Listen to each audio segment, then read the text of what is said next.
For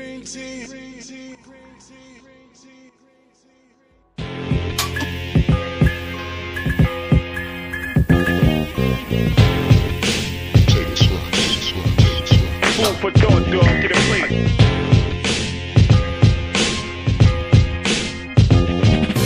Table scraps. Greetings, peace, and blessings. Peace. We are back. We got the Table Scraps family here. We're gonna get into some serious issues. You know, we like to discuss some cultural relevant topics, social commentary. Of course, we do it in our own way. That's the reason why we're here. So, of course, in the very own distinctive Table Scraps fashion, we will get into some serious topics. We'll go around the table. Everybody, introduce yourselves. Yo, twice born of God.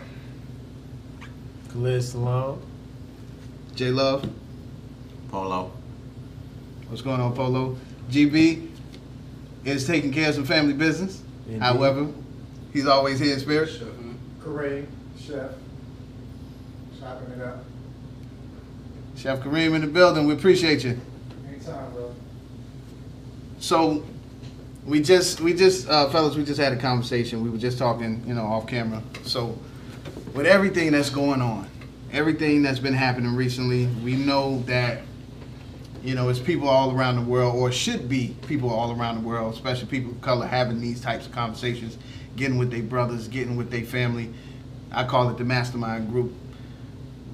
What do we do? What's the step? What are these steps, or what are steps that we can take? Well, in my opinion, I think we have to first stop relying on the victims to come up with solutions. Leaders of the community need to, step their game up. I mean, what you were elected for, and brainstorm just like we're brainstorming. Right. I know we'll probably get into economics later, but education is always the key. And I think that like when you have law enforcement, there's no standard of, in any profession, you may need 2 years of college, or you just can't be a doctor. Right. You have to go to school for a number of years, and yet anybody out of high school can just be in charge of a gun and a badge without any type of proper education. And I think that the more successful, statistically, from my research, I found that the more successful police departments require at least a 2-year degree. And so you need that because we see how a lot of the youth have a lack of respect, or even a lack of being able to communicate properly. Right. And lack of people skills, and that comes from not, being educated enough. Exactly. And they, so that's why you see music the way it is, and various different things when we see people interviewed in social forums and they can't articulate what they really want to say. They're passionate about it, but can they really articulate it? So when it comes to police departments, you need that, because I think a lot of times the officers are encountering people who are smarter than them. And that becomes frustrating to them, and they've got to find some way to get the upper hand, and only the upper hand is violence, because that's what you resort to when you're angry. It's an authority thing. And so, but if you were educated and you felt comfortable, and if someone says, well, I don't have to do that because it's my right to not have to give you this information, they don't know what to do. Get out the car. Right. So they become very frustrated. They have to assume authority at that point. Exactly. Let me just chime in real quick, because just like you said, the police are trained a certain way. They go through a certain type of training. True. Which the public knows nothing about. True. Now, understanding that they do go through some type of training, there should be some type of training how to deal with them as well. Now, for instance, like you just said, there are some of us that are probably a little smarter than the officer, and we handle ourselves a little differently. Me, for one, I've done that before. When I got pulled over, outsmarted the officer. I outsmarted the officer on his own law, what he was pulling me over for, because I knew he. I know what was going on, but you know, me being a gun owner, okay. One thing I do know, being a gun owner, there are laws when you're a gun owner, but there are laws when you're a black man. Let me say this again. Let me say this. There's a separate entity or a separate type of way to handle yourself as a black man with a gun. Right. Absolutely. Okay? Absolutely. Yeah. Now, with the stuff that's been going on, and you see, like, you know, well, I have my license and whatever. You reach for, you never reach for anything. You let them. You keep your hands out on the wheel, on the top of the car, or whatever. Let them disarm you first. You don't reach for anything. If you want to see my ID, you disarm my weapon first. That's the first thing you do. You never reach for anything. I agree.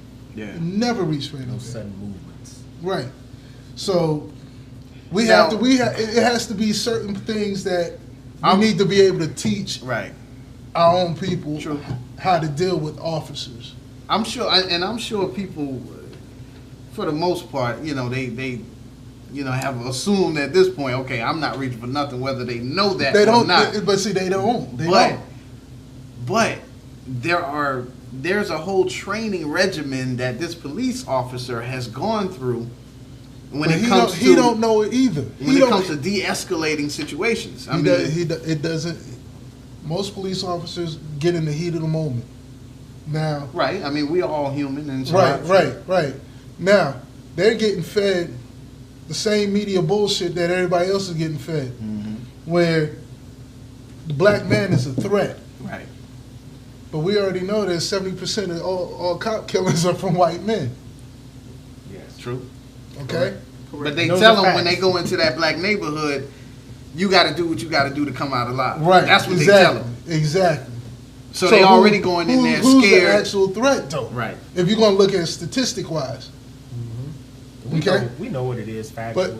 But, they're not going to portray that media-wise. No, they're not. But see, like what I'm saying, the training and the information that they're getting is going in the same way people are getting it from the media. Exactly. Right. It's being instilled in them constantly. Correct. So we have to do something to where we are training our own people. It's like, you got kids, hey, look, we have to tell them, it's like, okay, if you ever get pulled over by a cop, keep your hands on the wheel. If he asks for a license or anything, don't reach for anything. Let him take you out the car. Or better yet, if you feel that something's going on, when you go to a restaurant and you're unhappy with your food, call a supervisor. Right. Exactly. That's the next step. First thing you ask for is a manager. That was my de-escalation. Yeah. If you ever pull up to a situation or you feel that you're being threatened by the cop or you don't feel comfortable with the situation, all you got to do is say, okay, can you call your supervisor? Can you call your supervisor before I make any more moves or before we have any more discussions? Because I do know my rights. My rights are to remain silent, and I can sit here and be as still as I want to. I don't have to say a word. All I need to do is keep my hands visible and not make certain movements. Right. Exactly. Until your supervisor get here. Once your supervisor gets here, we can have this discussion. But right now, I don't feel comfortable. I don't feel safe. So yeah, it's unfortunate that we have to train our kids now that this is a problem. But we, as all brothers, know we all grew up in this same environment in our 20s, and it is. I can't necessarily say it's all on us. The thing or the problem is we as a community have slipped away from each other, so we don't know how to address each other or try to address another one's child or try to guide them. So you feel threatened, so you become quiet. Yeah. And by us becoming quiet, now, okay, we got the advantage. We don't have to listen to y'all. We've put these people in these places. We put these laws in order and in place to protect them, so that if we do this, okay, it's a slap on the wrist, or as we all seen, you just get away with it. The unfortunate part of it is, now, we as brothers have to understand we are still the backbones. We are still the strength. If we can't figure out how to do it, it's not going to get solved. That's why we're here. Yeah. That's why we're here. I mean, so okay, we'll talk about, I guess, the elephant in everybody's room, which is the difference between police brutality and dealing with those issues and black on black crime. Because before we even say anything, that's what's going to come up. People are going to say, okay, well, what about, or anybody that is, quote unquote, I guess, in opposition to whether it's Black Lives Matter or whatever, they're going to bring up black on black crime. All right, well, The first thing we have to do is to debunk them 3 words, because they don't exist. Because all crime against each other are it's just a It's crime. crime. It's just crime. crime. I agree. 70% of, what is it, 80-70% of crime committed against each other is a person of the same race. Yeah, right. Yeah. So if it's black on black crime, then it's White on white crime. white on Right. white crime. Indian on Indian It's crime. all Exactly. that. So, first thing we gotta do is get that out of our system, Right. out of our statistics, and, debunk that, and then we can talk. But, we gotta definitely cut that out, and let's just, like you said, talk about the elephant in the room, man. It's systematic, Yeah. Like I said, a few years ago, FBI reported that, the KKK and the white supremacist groups are deep in the police. Yeah. Hmm? Rampant. Right, In and that's Congress. Rampant within Yeah, the police. Congress too. that's And in real Congress. life. And that's real And, life. exactly. And but that goes again to us and our history. You got those like David Duke. David Duke made this. This was part of their plan. When he became their national leading spokesman, he told them, "Oh, okay, we're not going to sit here. We're not going to put the sheets on anymore. We're going to wear suits. Exactly. We're going to take over the corporations. We're going to take over the jobs. We're going to take the jobs. Mhm. That way, we can debunk them any kind of way that we want to. If they want to be promoted, if they want to make an advancement, I'm in a position to tell you no. Exactly. I'll bypass you. I'll bypass you for someone less educated than you, because for the simple fact that I have the power and you put me in this situation and in this position to do this. That is what's known as Nature systemic speaks. racism. Right. Yeah. Right there. I just had this conversation about Black Lives Matter just 2 days ago. Okay. Okay. A friend of mine, and I know it goes on through a lot of people's mind, well, Black Lives Matter, why not all lives matter? And if all lives matter, how come Black Lives Matter doesn't, go on and do something about the black on black crime or whatever it is? My response to this is, how many cancers are there in the body? How many different cancers do you have in the body? I mean, hey, we could just deal with like maybe 2 or 3 of them real Right. quick. Okay, you got Brain cancer. brain cancer, you got Melanoma. leukemia, you got Right. breast cancer, Colon. you got Skin lung cancer, right? Right. Okay, so Susan G. Komen Right. deals with what? Breast cancer. Breast cancer. Yeah. When they collect money, they only collect money for what? Breast Breast cancer. cancer. Right? Right. Not colon cancer. Not Right, colon cancer. Exactly. Just breast Not Right. nose cancer, not none of these other cancers. Just breast They're cancer. focused on breast cancer. Right. All cancers matter. But isn't it not still cancer? Exactly. Correct. Right. Okay? So, like I said, my response to this is like when you're dealing with when Black Lives Matter, you also got what is the National Black Caucus. Action Network. Yeah. You got the NAACP. You got the National Urban League. Right. You got CORE.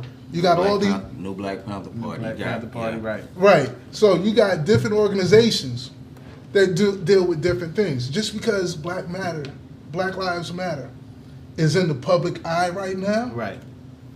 and they're only focusing on maybe 1 or 2 different things. Mm-hmm. They're not dealing with every type of cancer Right. in the Exactly. body. Correct. Well, I said this to Kay earlier. I was like, look, we got to learn to walk and chew gum at the same time. I mean, yes, there's separate issues, and we can deal with each issue accordingly. But one has absolutely nothing to do with police brutality and this system over here not being held accountable. Correct. That's a completely separate issue. Correct. So, like I said, I don't get it when these people, think that we can't walk and chew gum at the same time. I mean, I went to high school with a guy who would argue with people all the time, and no matter what the argument was about, be it politics or schoolwork, he would always end every argument with who the best in ball then, which had nothing to do with the argument. Because he would, and for real, this is what he would do. He would do this. Who the best in ball? And he was a good ball player, so 9 times out of 10 he was the best in ball, and that's the end of the argument.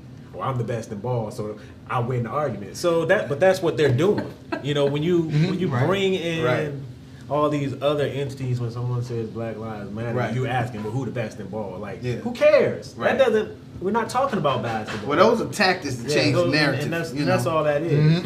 Yeah, exactly, exactly. Right. Because, like I said, completely separate issues. I mean, but only in America, Don King would say, where you can have a conversation about police brutality and then link it to black people killing each other in Chicago. But all of them is saying, You know, all the blacks in charge, all of them, in front, all of them is saying that. You got Barkley saying that. You got Barkley's an idiot saying that. I mean, it all- goes back to where Donald Charles Trump said, "I love the undereducated people." Right. Because you can feed them anything. I can feed them anything, and they can be fooled easily because they don't know. And this is all just the Adolf Hitler theory. Right. It's all the Hitler theory. What I hope this sparks, because like I said, I can almost feel the unrest with people. I'm hoping that it sparks a different level of education where it's like, okay, you know what? Let me inform myself. Let me not be emotional. Let me learn the laws. Let me learn, everything that I need, especially as a father, because you're thinking about, okay, you know what? We got to preserve the next generation. I don't see it just yet. Really? I don't see it just yet. Because it's going to slowly get there. Yeah. But, for the masses, right now, especially with us, I mean, a lot of people are content on being enslaved. I was about to say happy slaves. Yeah, they're happy slaves. And they don't know it because they think I have a good job and I live in a good neighborhood, I'm good. Yeah. Right. And that stuff is not affecting me. Right. This can't touch me. But see, if you go, this is what I do. This is what I asked. I was like, okay, what's the difference between a middle class white man and a middle class black man? 100,000. Thank you. Yep. Thank you. Yep. 95 to 100,000. Exactly. Yep. That's the difference. You still low class black. Yep. You're still our second class citizen as far as Exactly. That's going to bring us to our next point. We're going to talk economics when we get back. Table scraps. We'll be right back.